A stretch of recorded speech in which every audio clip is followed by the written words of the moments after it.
Boa noite. Depois de um tempo de férias, de um merecido descanso, quer para mim, quer para o Abel, estamos de regresso e vamos conversar hoje sobre um assunto que é sempre muito atual e muitas vezes muito mal entendido, muito mal percebido e nem sequer é muitas vezes refletido, pensado, trabalhado. Estamos a falar de vocação. Qual será a vocação que cada um tem, ou as vocações que cada um tem? Para isso já tenho comigo o Abel, para começarmos a conversar sobre a vocação, ou as vocações. Neste caso vamos começar pela vocação, uma de cada vez, para não assustar demasiado. Abel, a tua vocação é de estar comigo hoje, como já tens estado muitas vezes, mas o que é isto de termos uma ou várias vocações? Eu penso que todos nós temos muitas vocações e penso que o grande desafio é vermos como é que elas se vão encaixando à medida que a vida nos vai pedindo eh, mudanças de vocação, digamos assim. Porque a vida é feita de mudanças, não é?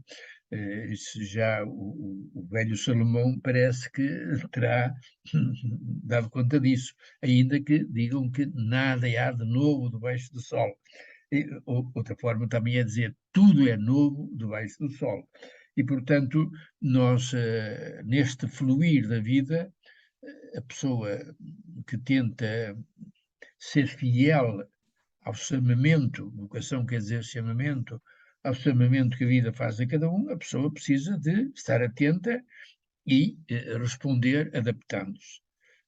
Se isto se chamam vocações ou se esta fidelidade ao rumo inicialmente tomado é que é vocação, eu isso não sei discutir bem, porque lembro-me que quando eu, enfim, julgando seguir a minha vocação, comecei a dizer que queria ser padre. Eu não sabia nem o que era vocação, nem sabia o que era ser padre, muito menos sabia o que era ser conventual, nem sabia que existia essa palavra, nem sabia o que era um missionário. Eles iam lá, os missionários, e eram, sobretudo, o que eu entendia, missionário era um padre que ia para a África e ia pregar a boa nova. Hoje sei que a missão, o missionário é aquele que tenta cumprir a sua missão, a sua própria missão, e ajudar cada um daqueles que lhe cai, digamos, na rede de relações, ajudar cada um a identificar a sua vocação ou a sua missão e ajudá-lo a treinar-se na arte de ser fiel a ela. Não sei se Mas estas explicações. a missão também é uma vocação.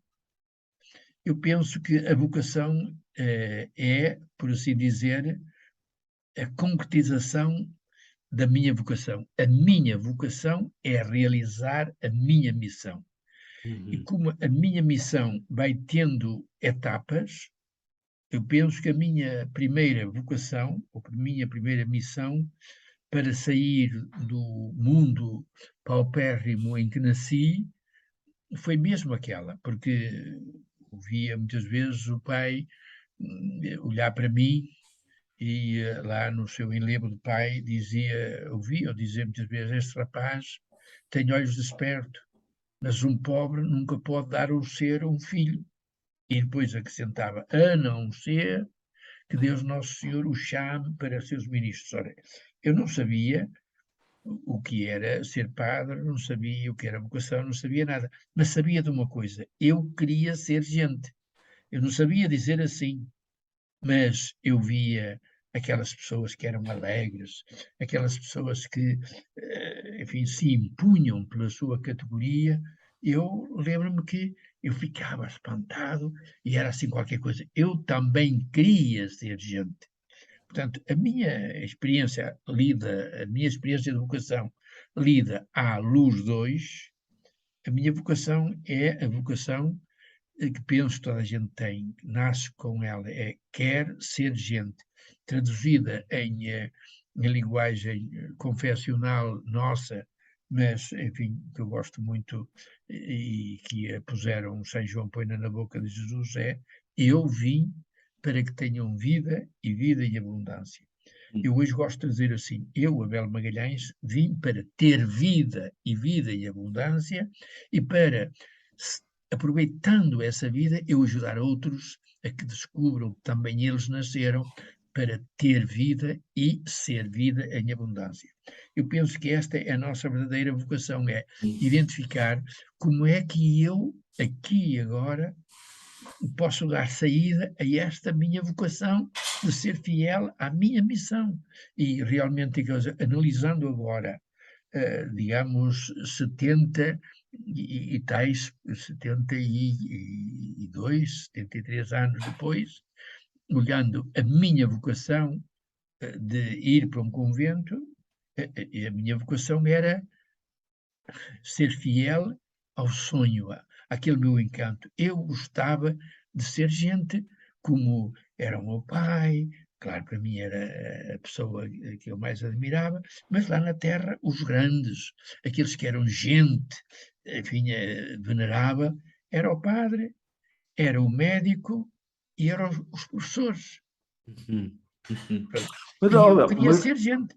mas para ser gente é importante que nós conheçamos um pouco melhor o que temos cá dentro de nós, ou seja, quais são as nossas reais inclinações, ou seja, Repara, por isso mesmo é que eu penso, eu quando falo nesta matéria, conto sempre uma experiência, não sei se tu lembras dela, mas a primeira telenovela que apareceu em Portugal foi a Gabriela tráfico Cabo canela. Canela, penso que é do Zé Mauro de Vasconcelos. E uma das personagens que mais me marcou foi a Maria Machadão, que era, digamos, era a dona, era a gerente, a administradora de um Bataclan que, enfim, tinha meninas para alugar e vender, não sei o que mais. Uhum. E, portanto, aquilo era muito concorrido, portanto, era uma empresa com algum nível económico e aceita lá pelos capitães da terra, então, o compadre Melker, aquilo era tudo aquela gente. O que é que aconteceu? Ela um dia, eh, como ela tinha dinheiro, foi procurada por um tal Mundinho, e que era o chefe da oposição.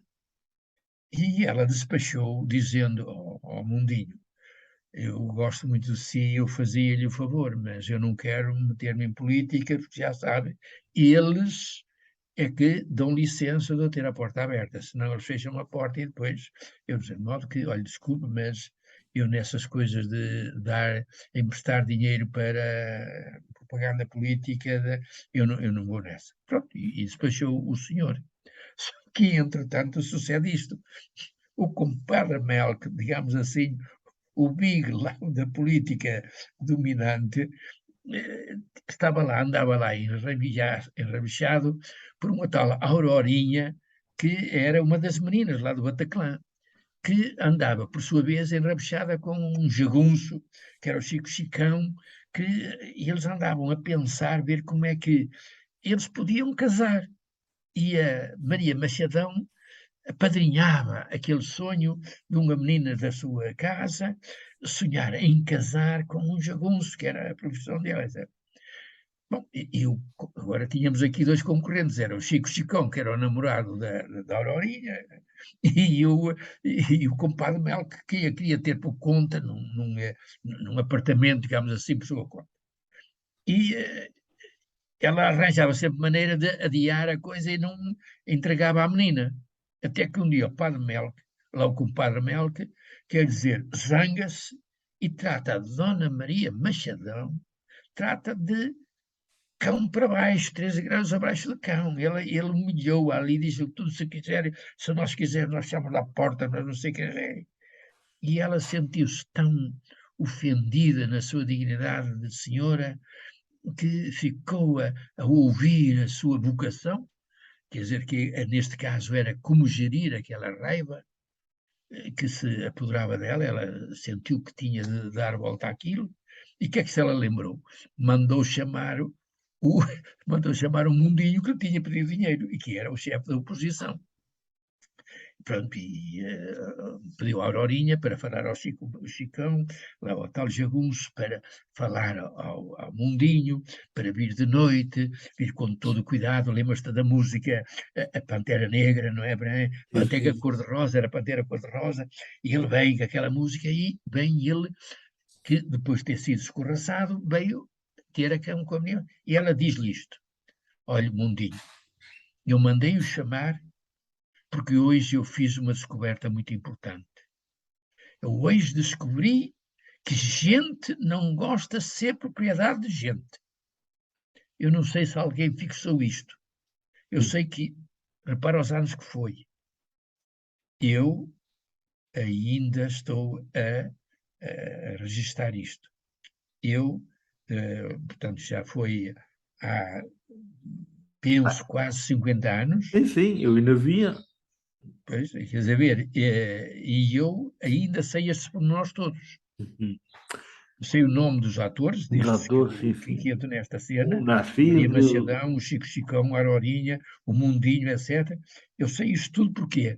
Porque esta cena acordou em mim também. É como se ela dissesse, calma, eu também ando a descobrir isto. Eu ando a descobrir que gente não quer ser propriedade de gente. Claro que depois fui alargando a minha visão, penso que gente que se preza também não quer ser proprietária de gente. Gente não nasce nem para ser propriedade, nem para ser proprietária de gente. Eu acho que todos nós, seres humanos, quando nos vemos no fundo, esta é a nossa vocação. Andarmos de pé na sociedade que nos cabe, mas sem sermos propriedade de ninguém, nem sermos proprietários de ninguém. ninguém. Cada um de nós nasce com vocação visceral para ser um ser livre. Bem, mas isto de nós descobrirmos a nossa vocação, um, muitas vezes é complicado, porque nos tempos de agora, o importante para muita gente é ganhar a vida, é ganhar dinheiro, é ter estatuto, e não se preocupam muito em procurar aquilo que lhes faz ser feliz, ter vontade de levantar-se e de trabalhar. Quantas vezes eu ouço dizer, ah, que chatice, já amanhã é segunda-feira, não me apetece nada de trabalhar. Achas que se a pessoa trabalhar, Oh, fizer aquilo Américo, que gosta, eu sei que isto que acabas de dizer é um discurso recorrente hoje, mas de alguma forma também já o era quando eu era novo, porque já nem quando era, enfim, ainda lá aluno da Escola Claustral do Mosteiro de Sinsberga, portanto eu estou a falar e fui para lá em outubro de 49 e estive lá até dezembro de 59. E mesmo durante esse período que estive lá com gosto e penso que com muito proveito e penso que jamais saberei agradecer tanto quanto eu recebi. Agora, eu lembro-me que já nessa altura se fazia uma grande distinção, que é a diferença entre ter uma vocação, eu penso que todos nós temos uma vocação, isto é, queremos acertar na forma de arranjar pãozinho para a boca. Isso é uma vocação. é uma Enquanto se a gente, quer necessidade dizer, também. quando a gente arranja uma maneira, quer dizer, dentro da honestidade, quando a gente arranja uma maneira honesta de, digamos, ganhar o nosso, sem, digamos, explorar, nem se deixar explorar, eu penso que aí é uma arte, é uma Mas ciência, mas é uma isso é uma arte. necessidade que todos temos, não é? É uma necessidade, portanto, E- mas isso é uma vocação. E penso que o comum das pessoas nunca parou, como eu tive oportunidade de parar, e hoje estou a ter esta oportunidade contigo, parar a distinguir bem entre vocação, que é responder a uma necessidade, digamos, imediata, biológica, digamos, primária, assim como se diz lá nessas linguagens, a gente, ora, deixa-me cá que isto já está aqui, é preciso cancelar, porque já passou o quarto de hora. Sim, Mas o que eu queria dizer é, quem não se habituar a, de vez em quando, revisitar a palavra vocação, acaba por ser levado na onda da cultura envolvente, porque o meio ambiente em que nós crescemos é um ambiente de vocações.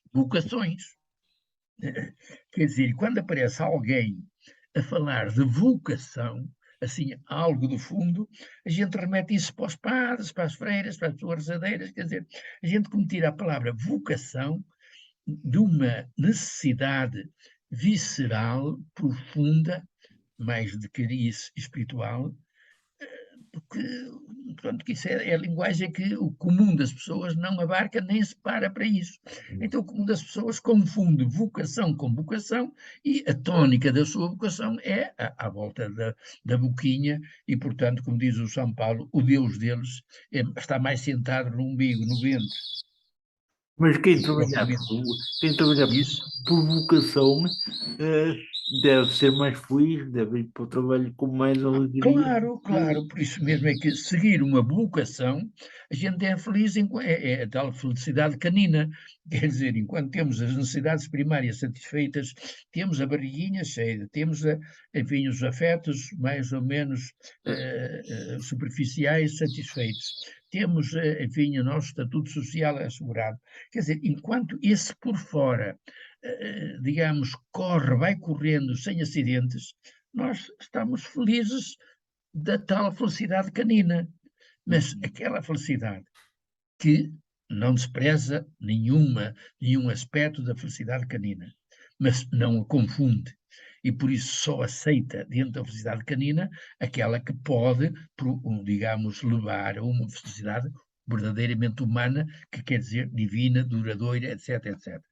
Portanto, este aspecto, esta aqui é a verdadeira vocação, é que é aquilo que em mim vai gerando esse estado anímico que diz: eu ainda não tenho a felicidade total, mas ela está por aqui, ela vai nesta linha, eu vou atrás dela, posso ir por aqui, que a minha felicidade é por aqui. E quando uma pessoa, pelo menos eu penso assim, quando eu comecei a descobrir isso em mim, eu nunca mais parei de procurar a minha felicidade nesta linha que é ser fiel aquilo que nós dizemos ao meu essencial. Aquilo que Jesus dizia: Marta, Marta, tu andas aí muito atarefada com a vocação, mas olha que Maria escolheu a melhor parte. Essa anda em busca da vocação. Uhum, uhum. Claro que isto é muito fácil de dizer, e Maria precisava de comer e Marta também gostava de parar. Portanto, agora, a gente para falar destas coisas separa, mas no real as coisas estão bem mais unidas, o que é preciso é harmonizá-las. Mas E às vezes penso, é um bocado difícil e isso é perigoso.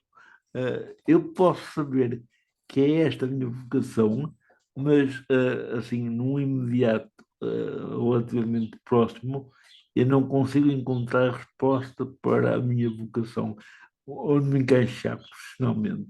E para não esperar muito, vou-me tirar um emprego que me apareça. E depois vou-me deixando estar. Isto é um perigo recorrente, ou seja, as pessoas têm dificuldade de encontrar aquilo que mais gostam e atiram-se a qualquer coisa. Eh, É uma coisa que a todo momento a pessoa poderá ter asas para agarrar o seu sonho e parar. Américo, eu agora tocaste num assunto que me fez acordar uma experiência que eu vivenciei. Repara, eu deixei, por assim dizer, o sonho daquilo que eu julgava que era a minha vocação, uma vocação que eu julgava ser eclesiástica, portanto, eu já tinha 27 anos feitos, já estava a caminho dos 28, quando decidi pronto, não vou mais fazer problemas de vocação. Entendia eu, nessa altura, ainda entendia que problemas de vocação era problemas de ser ou não ser padre. E, em determinada altura, ficou claro para mim que eu já não estava em idade de problemas dessa natureza. Eu precisava era, pronto, arrumar a minha vida social, afetiva, etc, etc. E que é que me aconteceu? Arranjei um emprego, primeiro como umas aulas, pronto, e aí era uma coisa que eu gostava, ser professor, etc. Fui na escola académica dali das Escadas do Pinheiro, lá no Porto, pronto, aquilo não me dava, era uma vida instável, fazia lá os furos dos professores, pronto, e entretanto apareceu uma oportunidade para eu trabalhar para um banco. Tu estás a ver o Abel Magalhães a trabalhar num banco, para mais ao público, na caixa, a contar dinheiro, pá. Tem pouco a ver contigo, não é? Não tem nada a ver comigo. Mas eu lembro-me de eu, de mim para mim, dizer: Abel, aguenta ser uma máquina de contar dinheiro, de atender público, para depois, com esse dinheiro que tu ganhas aqui, poderes ir de encontro àquilo que tu sonhas. E repara, eu fui trabalhador estudante, tive a sorte de encontrar uma mulher que, nesse aspecto, me deu muito a mão e nunca me deixou entrar em loucuras, porque eu até, repara, era tão peneirento que eu até julgava que nem precisava estudar, porque já tinha um curso de teologia, já sabia tudo. Hum. Claro, hoje ri-me desse ridículo, mas na altura eu pensava, e a Isaurinha, com que Deus haja, com o seu jeito, dizia assim, mas também não te fazia mal nenhum, sempre tinhas outra segurança profissional, se tirasses um curso, porque um diploma sempre faz gente. Ela lá me levou e ela lá me arranjou maneira de eu conhecer umas colegas que estudavam e elas iam às aulas e passavam, e foi assim que eu, mas fiz a experiência de, eu já sei, por aqui, ser bancário, atender dinheiro, etc., não é a minha vocação. Mas repara, estive 10 anos nessas áreas, entre contabilidade e balcão, mas eu fui bancário 30 anos, 20 deles já fui formador. Já ajudou a Repara, completar, aqui já eu me encontrei com um peixe na água. E foi claro. aí que eu descobri uma faceta que não sabia. Quer dizer, eu realmente, uma das minhas facetas é, eu sinto-me bem em descobrir os mecanismos da nossa mente e em desafiar as pessoas a interesse por isso. Você vai ver que, à medida que você se conhece e você se interessar por seu conhecimento próprio, você vai ver que é uma tarefa apaixonante, que pode chegar aos 85 anos e ainda não tem a tarefa realizada, mas continua a ser apaixonante. Oh, Bel, eu sei que tu és um fã e eu também, através de ti, comecei a gostar ainda mais do nosso Daniel Faria e ele, como um grande pensador que é e poeta também, hum, tem uma frase que eu agora não sei de cor, mas que tem mais ou menos a ver com isto. É, muitas vezes nós não sabemos qual é o nosso lugar, mas essencialmente nós deveremos ser um lugar para o outro.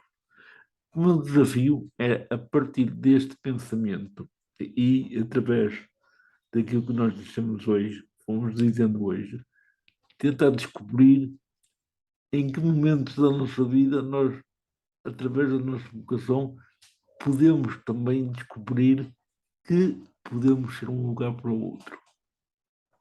Pode ser um desafio deste? Deixa-me ver a pergunta, a ver se eu apanho, porque também está, que agora já estou um bocado dividido com a hora, porque já passa, Sim, sim.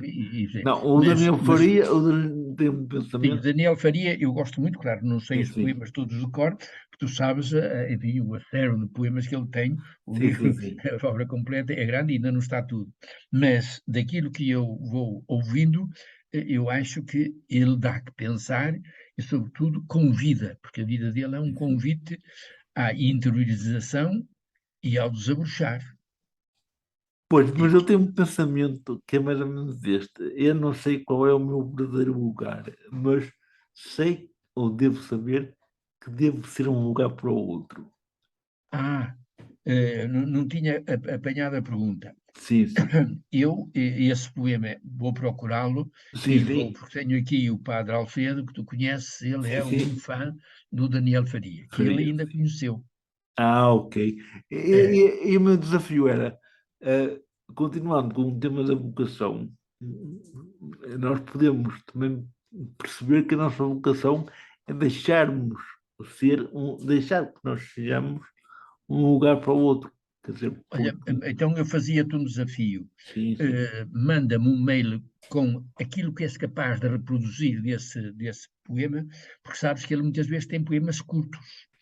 E às Pois, vezes poemas curtos têm muito, por exemplo, um poema inédito, quando ele faleceu ainda não tinha publicado isso, mas eu não sei se reproduzo fielmente este poema que tem um bocado a ver com isso.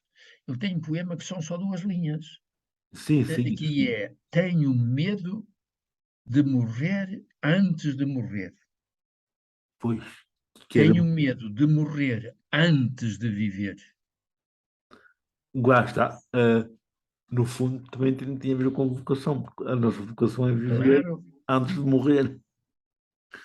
repara, o que é uma pessoa que passou a vida inteira atrás da sua vocação e nunca pensou na sua verdadeira vocação.